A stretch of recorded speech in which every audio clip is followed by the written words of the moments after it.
Assalamualaikum warahmatullahi wabarakatuh. Izinkan memperkenalkan diri. Saya Sugeng Haryadi, salah satu dosen di Universitas Maritim Amri Semarang, Fakultas Kemaritiman, Prodi Teknika D3. Izinkan di sini saya akan menjelaskan tentang mata kuliah yang saya ampu, yaitu budaya keselamatan, budaya keamanan, dan budaya pelayanan. Adapun video yang saya buat dengan tujuan untuk memenuhi salah satu persyaratan dalam sertifikasi dosen tahun 2026. Dalam pernyataan dosen di dalam unjuk kerja Tridharma Perguruan Tinggi dalam aspek pengajaran. Baik, saya akan memulai menjelaskan tentang mata kuliah yang saya ambil, yaitu mata kuliah budaya keselamatan, budaya keamanan, dan budaya pelayanan. Di mana mata kuliah ini wajib bagi mahasiswa atau taruna pada semester 2 atau di semester 6.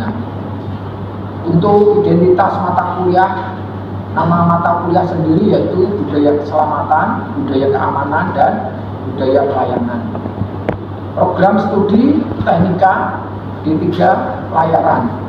Bobot SKS-nya adalah 1 SKS untuk disampaikan di semester genap atau semester 2. Bentuk pembelajaran yaitu tatap muka, diskusi, studi kasus, dan simulasi. Untuk deskripsi mata kuliah ini yaitu merupakan mata kuliah yang membekali mahasiswa atau taruna dengan pemahaman holistik mengenai pentingnya menciptakan ekosistem kerja yang aman, minim risiko, serta berorientasi pada kepuasan pengguna jasa. Di tengah dinamika industri saat ini, keselamatan dan keamanan bukan lagi sekadar kepatuhan atau kepatuhan regulasi, melainkan sebuah budaya yang melekat. Sedangkan fokus utama mata kuliah ini adalah mengubah pola pikir mahasiswa atau taruna dari sekedar tahu menjadi patuh dan peduli, serta mampu memberikan pelayanan prima atau service excellent dalam kondisi normal maupun krisis. Mata kuliah ini membahas konsep dasar dan implementasi budaya keselamatan, budaya keamanan, dan budaya pelayanan di lingkungan kapal. Mahasiswa akan memahami standar internasional pelayaran, prosedur keselamatan kerja, keamanan kapal, serta pelayanan profesional kepada penumpang dan awak kapal. Untuk tujuan pembelajaran ini, mahasiswa dapat 1. Menjelaskan pentingnya budaya keselamatan dan pelayanan dalam pelayaran. Tujuan yang kedua, mengidentifikasi risiko di atas kapal. Sedangkan tujuan yang ketiga, melakukan simulasi prosedur keselamatan dan pelayanan dengan benar. Tujuan yang keempat, menumbuhkan sikap tanggung jawab dan profesionalisme. Untuk capaian pembelajaran lulusan atau CPR yang pertama, mampu menunjukkan sikap disiplin, bertanggung jawab, dan menjunjung keselamatan kerja di lingkungan maritim. Untuk yang kedua, mampu menerapkan prinsip keselamatan dan keamanan pelayanan sesuai standar internasional atau IMO atau SDG. Sedangkan untuk yang ketiga, mampu memberikan pelayanan profesional kepada penumpang dan awak kapal. Untuk yang keempat, mampu berkomunikasi efektif dalam operasional kapal. Sedangkan capaian pembelajaran yang kelima, mampu mengidentifikasi risiko dan melakukan pencegahan kecelakaan di atas kapal. Sedangkan untuk CPNK-nya atau capaian pembelajaran mata kuliah yang pertama, mahasiswa mampu menjelaskan konsep budaya keselamatan, budaya keamanan, dan budaya pelayanan di atas kapal. Untuk yang kedua, mahasiswa mampu mengidentifikasi potensi bahaya dan risiko di lingkungan kerja kapal. Sedangkan yang ketiga, mahasiswa mampu menerapkan prosedur keselamatan dan keamanan sesuai dengan standar operasional prosedur kapal. Untuk yang keempat, mahasiswa mampu memberikan pelayanan prima kepada penumpang dan awak kapal. Sedangkan yang kelima, mahasiswa mampu menganalisis kasus kecelakaan atau insiden di atas kapal. Untuk yang keenam, mahasiswa mampu bekerja sama dalam tim dan berkomunikasi efektif di atas kapal. Dalam interaksi pembelajaran mata kuliah ini, bentuk pembelajarannya yaitu dengan cara ceramah interaktif, diskusi kelompok, studi kasus kecelakaan di kapal, role-play pelayanan penumpang, simulasi keadaan darurat, dan problem based learning atau PBL. Di mana dalam pembelajaran ini mahasiswa dijadikan sebagai pusat subjek pembelajaran, sehingga mahasiswa lebih aktif dalam proses belajar. Dan saya sebagai dosen pengampu memfasilitasi untuk menyediakan berbagai sumber daya dan juga dukungan yang dibutuhkan oleh mahasiswa dalam proses pembelajaran. Sedangkan bahan kajian atau materi-materi yang saya sampaikan diantaranya: 1. Menjelaskan pentingnya budaya keselamatan, budaya keamanan, dan budaya pelayanan dalam dunia pelayaran atau maritim. Yang kedua, mengidentifikasi peran awak kapal dalam mewujudkan operasi kapal yang aman, terlindungi, dan berkualitas. Sedangkan yang keempat, menjelaskan hubungan antara keselamatan, keamanan, dan pelayanan. Sedangkan yang kelima, menunjukkan sikap profesional sebagai pelaut yang berorientasi pada keselamatan, keamanan, dan pelayanan. Sumber atau bahan ajar yang saya gunakan yaitu AIMO atau SOLAS. Yang kedua, AIMO atau ISPS Code. Lalu yang ketiga, STJW. Yang keempat, modul budaya keselamatan pelayaran. Sedangkan yang kelima, kemaritiman dan manajemen risiko di atas kapal.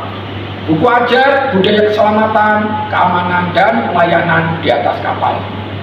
Untuk metode pembelajaran dalam proses pembelajaran mata kuliah budaya keselamatan, budaya keamanan, dan budaya pelayanan ini berdasarkan indikator yang tertuang dalam capaian pembelajaran mata kuliah dan menggunakan rubrik deskriptif, di mana komponen penilaian ini terbagi menjadi yang pertama, aktivitas partisipatif, ya, sebesar 10% atau kehadiran dan partisipasi, yaitu seperti sikap, kehadiran, serta keaktifan mahasiswa dalam pembelajaran. Untuk yang kedua, hasil proyek sebesar 20% terkait dengan penugasan, pembuatan makalah, presentasi, seminar, dan lain-lain. Sedangkan yang ketiga, konektif, pengetahuan yang terdiri dari penugasan soal, kuis yang berupa pertanyaan terbuka atau kuis setiap dalam proses pembelajaran yang masing-masing sebesar 10%. Dan yang terakhir, untuk UTS atau ujian tengah semester sebesar 25% dan UAS atau ujian akhir semester sebesar 35%. Baik, sekian penjelasan singkat tentang mata kuliah budaya keselamatan, budaya keamanan, dan budaya pelayanan. Berikut ini cuplikan proses pembelajaran di dalam kelas yang telah saya buat. Baik, selamat menyaksikan videonya. Oke, selamat pagi. Selamat pagi. Assalamualaikum warahmatullahi wabarakatuh. Waalaikumsalam warahmatullahi wabarakatuh. Baik, untuk hari ini kita akan melanjutkan perkuliahan, di mana perkuliahan pada pagi hari ini kita akan membahas tentang SOLAS 1974 atau keselamatan jiwa di laut. Kemudian kecelakaan laut itu apa? Di sini kecelakaan laut dari jenis-jenisnya bisa dikelompokkan menurut sifatnya. Ya, pertama adalah kapal tenggelam. Sedangkan yang kedua, kapal kebakaran. Lalu yang ketiga, kapal kandas. Kemudian kerusakan mesin, ya. Kemudian kebocoran atau pemasukan air. Lalu karena cuaca buruk. Kemudian perang atau atau pembajakan. Ini lalu faktor-faktor penyebab kecelakaan di laut itu apa saja? Ada 3 faktor penyebab kecelakaan.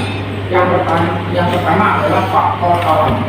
Faktor alam itu bisa badai, ya, bisa gelombang atau arus kuat, juga kabut yang sangat tebal. Kemudian faktor manusia. Faktor manusia ini bisa jadi karena kecapean, kru kapalnya itu capek, lelah, dipaksakan, lalu lalai melaksanakan kewajibannya lalai, dia lupa sebagai bentuk tanggung jawab tapi lalai. Kemudian pelanggaran, tidak mengikuti SOP atau standar operasional prosedur.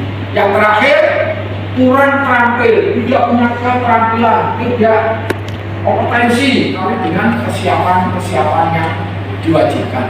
Kemudian faktor teknis. Faktor teknis ini di sini bisa juga karena kebakaran kapal atau rusaknya mesin.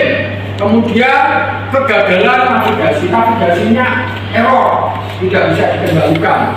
Menurut hasil penelitian IMO, ini 5% kecelakaan di laut karena faktor alam, sedangkan 90%-nya adalah kecelakaan di laut karena faktor manusia. Sedangkan yang 5% ini kecelakaan karena faktor teknis. Kecelakaan di laut karena faktor manusia disebabkan karena kurangnya pengetahuan dan keterampilan. Yang kedua, kelalaian dari tanggung jawab. IMO mengadakan suatu konvensi yang disebut dengan STJW 78, ya, di mana bahwasanya semua calon laut itu harus dibekali dengan keterampilan. STJW 78 ini mewajibkan bagi calon laut untuk membekali yang bertanggung jawab terhadap keselamatan di kapal itu atau di pelayaran itu siapa? Tentunya aparat itu ya staf bandar atau administrator pelabuhan yang berwenang. Kemudian yang kedua, pengusaha kapal atau pemilik kapal ini bertanggung jawab terhadap keselamatan. Yang ketiga, kru atau anak buah kapal. Sedangkan yang keempat, ya penumpang itu sendiri yang ada di atas kapal. Ini adalah yang bertanggung jawab terhadap keselamatan jiwa di laut. Sebelum lanjut, saya persilahkan kalau ada yang mau bertanya, silakan. Ya, silakan. Siapa nama NRP? Izin Pak. Undang-undang nama Yohanes NRP 25/3/2/3. Izin bertanya Pak, kenapa budaya keselamatan itu penting untuk calon pelaut? Ya, terima kasih, pertanyaan yang sangat bagus. Silakan bertanya. Pertanyaannya, mengapa budaya keselamatan itu penting bagi calon pelaut? Lingkungan kerja di kapal itu penuh risiko, penuh bahaya, bertujuan melindungi awak kapal, penumpang, semua orang yang berada di atas kapal dari risiko cedera atau kematian. Yang kedua, mencegah kecelakaan kerja, ya, dimana dengan budaya keselamatan yang baik, risiko kecelakaan seperti terjatuh dari ketinggian, terpeleset di geladak, kebakaran di kapal, serta ledakan dan keracunan dapat diminimalkan, dikurangi, dicegah. Yang ketiga, melindungi lingkungan yang disebabkan oleh manusia. Ada aneks 1 sampai aneks 6, ya. Nanti yang ke-7 itu adalah yang terakhir, meningkatkan kinerja di atas kapal. Berarti lingkungan kerja yang aman akan meningkatkan produktivitas dan efisiensi. Efisiensi apa? Efisiensi kerja bagi awak kapal dan kapal itu sendiri. Jadi, mengapa Anda mempelajari budaya keselamatan bagi calon pelaut itu seperti ini? Jadi nanti yang pertama jelas melindungi nyawa, ya, jiwa, lalu properti yang jelas itu. Itu yang bisa saya jawab. Siapa tadi namanya? Yohanes Pak. Yohanes. Apakah sudah cukup jelas jawaban saya? Sudah Pak. Oke, terima kasih. Tepuk tangan. Untuk selanjutnya mungkin ada yang mau bertanya lagi, silakan. Siapa? Oh ya, silakan. Izin Pak, izin memperkenalkan diri. Ya. Nama Kiri Al Bukhari Ramadhani, NNP 25630217. Asal Majalengka. Izin Pak, tanya prinsip dasar keselamatan atau safety culture. Ya. Oh ya. Silakan duduk. Terima kasih pertanyaannya, tepuk tangan. Mungkin bisa saya jawab ya. Jadi apa sih dasar-dasar prinsip dari budaya keselamatan atau safety culture? Ya. Prinsip dasar keselamatan atau safety culture merupakan ya, prioritas utama. Jadi safety adalah prioritas utama. Bagaimana dasar-dasar ini diterapkan? Lalu semua orang yang ada di atas kapal maupun pemilik kapal ini bertanggung jawab. Lalu berikutnya disiplin menjalankan standar operasional prosedur. Kemudian selalu waspada terhadap bahaya. Sedangkan unsur-unsur daripada safety culture atau keselamatan di kapal, yang pertama komitmen pemimpin. Siapa itu? Komitmennya siapa? Yaitu satu, nahkoda dan perwira. Ini harus menjadi teladan, menjadi contoh dalam penerapan keselamatan yang ada. Jadi nahkoda, perwira ini harus menjadi teladan, menjadi contoh. Contoh buat siapa? Ya, kru kapal, anak buah kapal, dan yang lain. Lalu yang kedua, unsur-unsur budaya keselamatan atau safety culture yaitu kepatuhan terhadap standar operasional prosedur, di mana setiap pekerjaan harus dilakukan sesuai prosedur operasi standar yang berlaku. Jadi harus sesuai dengan standar operasi yang berlaku. Tidak boleh menyalahi atau lalai, ini menyebabkan kecelakaan. Lalu yang ketiga, menggunakan APD. Apa itu APD? APD adalah alat pelindung diri. Lalu apa akan tersedia di atas kapal? Salah satu adalah helm keselamatan, safety shoes, lalu sarung tangan, kacamata keselamatan, lepak, life jacket. Lalu yang keempat adalah komunikasi keselamatan. Komunikasi keselamatan ini penting. Awak kapal harus saling mengingatkan dan berkomunikasi mengenai potensi bahaya. Harus berkomunikasi antara orang dek dengan orang mesin, itu harus saling berkomunikasi untuk mengantisipasi terjadinya bahaya. Lalu yang kelima, setiap kondisi tidak aman harus segera dilaporkan kepada atasan. Siapa di atas kapal nahkoda atau KKN? Jadi jangan takut kalau ada bahaya yang mungkin timbul, Anda nanti harus segera melaporkan kepada atasan. Ya, karena ini untuk mengurangi atau mengevaluasi agar kemudian hari tidak terjadi atau terulang kecelakaan. Gimana kira-kira? Cukup jelas? Siap. Oke. Mari kita lanjutkan slide berikutnya. Mengutamakan keselamatan atau safety first ya. Di mana yang pertama mengetahui jenis-jenis kecelakaan yang terjadi di atas laut. Yang kedua, melakukan tindakan pencegahan. Ini adalah bagaimana kita mengutamakan keselamatan. Sedangkan yang ketiga, melakukan tindakan atau tindakan penanggulangan. Sedangkan yang keempat adalah melakukan tindakan penyelamatan. Keselamatan pelayaran itu apa saja? Nah, di sini nanti Anda harus mengikuti regulasi. Di samping itu kesadaran, kedisiplinan, tapi ada regulasinya, ada aturannya, yaitu tentang SOLAS 1974, keselamatan jiwa di atas kapal atau di laut. Yang kedua, MARPOL 73/78. Lalu peraturan pencegahan tubrukan di laut.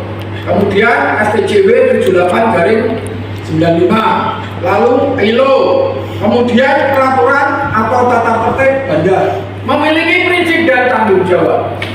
Satu orang saja lalai dari tanggung jawabnya, ini sangat fatal akibatnya. Jadi satu orang saja lalai itu menjadi penyebab dari fatalnya kecelakaan atau akibat daripada kelalaian menyebabkan celaka.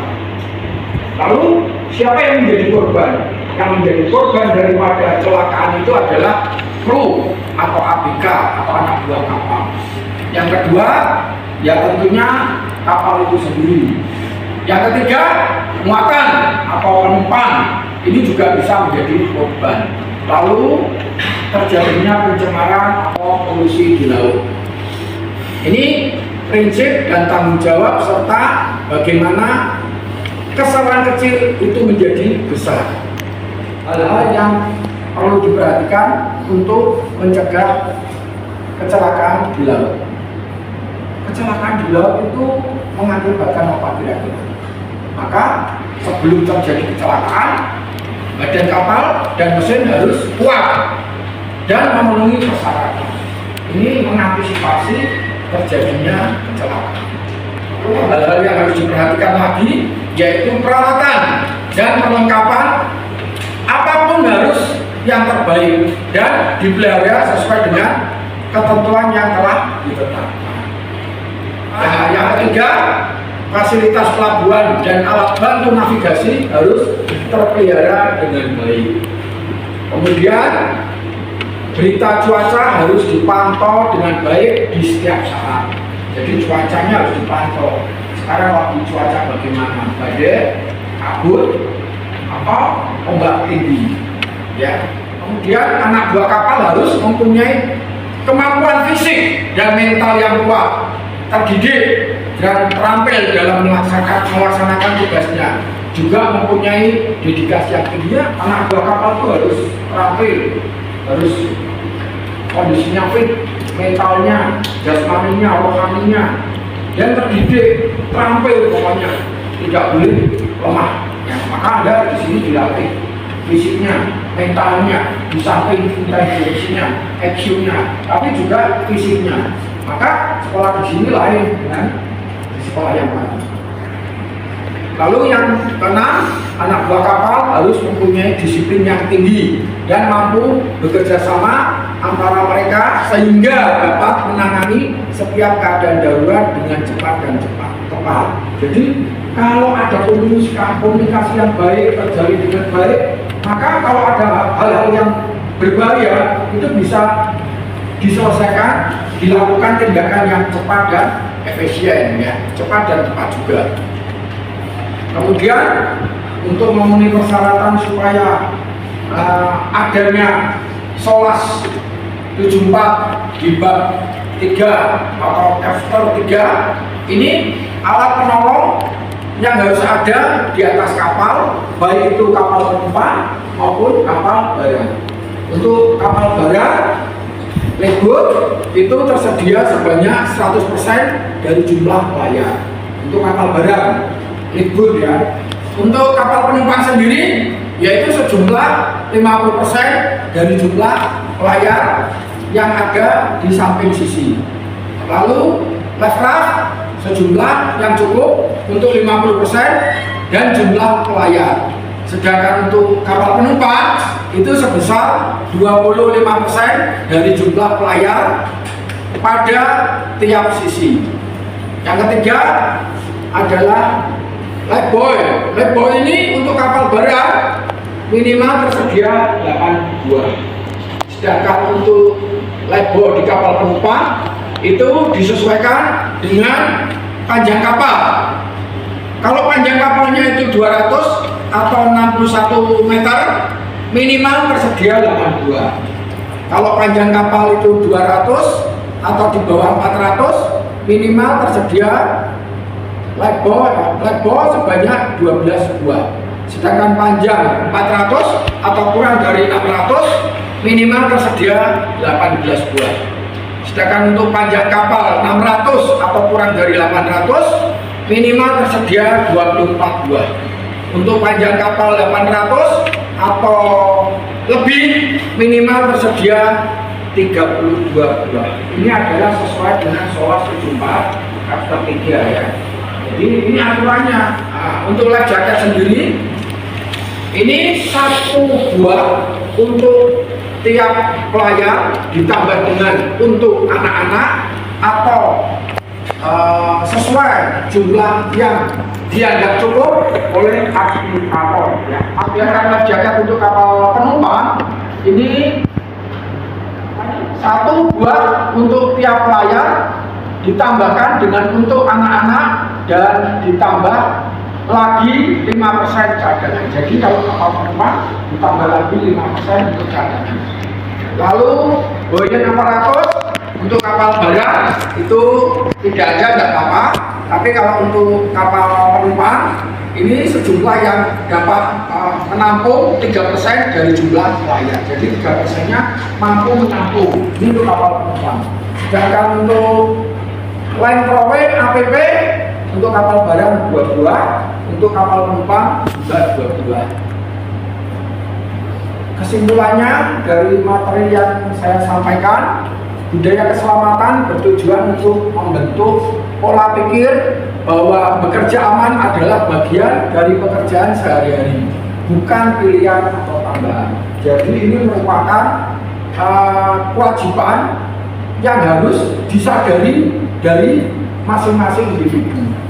Bukan karena dipaksa, bukan karena hanya regulasi atau aturan, tapi kesadaran dan kedisiplinan dari kru kapal itu sendiri. Untuk materi pada pagi hari ini mungkin cukup. Nanti kita lanjutkan di pertemuan berikutnya dengan tema SMS. SMS itu apa? Yaitu Safety Management System, ya, atau sistem manajemen keselamatan. Tapi sebelumnya nanti ada tugas, ya. Setelah tadi Anda bertanya, saya menjawab. Kemudian nanti sebelum kita akhiri, nanti ada tugas atau yang harus Anda kerjakan. Soal, ya, soalnya gampang. Apa yang saya sampaikan tadi. Jadi hanya sepintas untuk mengukur kemampuan, ya. Kerjaan soal ini untuk mengukur atau mengevaluasi apakah capaian pembelajaran tadi sudah bisa dipahami atau belum. Dan tolong nanti dikerjakan sendiri-sendiri, jangan contoh-contohan. Tapi kalau Anda tadi memperhatikan dan menyimak apa yang saya sampaikan, saya jelaskan, saya kira Anda bisa menjawab. Ini soalnya nggak banyak, nanti cukup 15 menit dan sudah dikumpulkan melalui kantor atau Lenustar, dikumpulkan hari ini juga, ya, untuk mengukur evaluasi bagaimana apakah capaian pembelajaran mata kuliah ini tercapai apa tidak. Dengan saya menyampaikan materi, mudah-mudahan Anda bisa menjawab dan saya nanti bisa menilai, mengukur bahwa Anda itu benar-benar memperhatikan sesuai dengan CPMK-nya atau capaian pembelajaran mata kuliah. Saya kira itu. Atas perhatiannya saya ucapkan terima kasih. Ini tolong dikerjakan, nanti waktunya 15 menit. Ini hanya pilihan saja, ya. Jadi 5 soal, tolong nanti dikumpulkan sama Lenustar. Ya.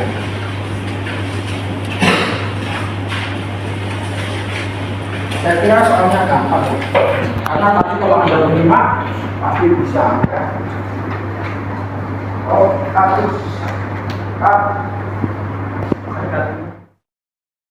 demikian cuplikan video proses pembelajaran yang ada di kelas pada mata kuliah budaya keselamatan, budaya keamanan dan budaya pelayanan yang saya ampu. Saya Sugeng Haryadi mengucapkan terima kasih sebanyak-banyaknya kepada rekan sejawat dosen Prodi Teknika dan seluruh mahasiswa Prodi Teknika yang telah mendukung pembuatan video PDD UKT PT Pembelajaran di bidang pengajaran. Saya ucapkan sekali lagi atas kerjasamanya. Terima kasih sebanyak-banyaknya. Bila taufiq wal hidayah. Wassalamualaikum warahmatullahi wabarakatuh.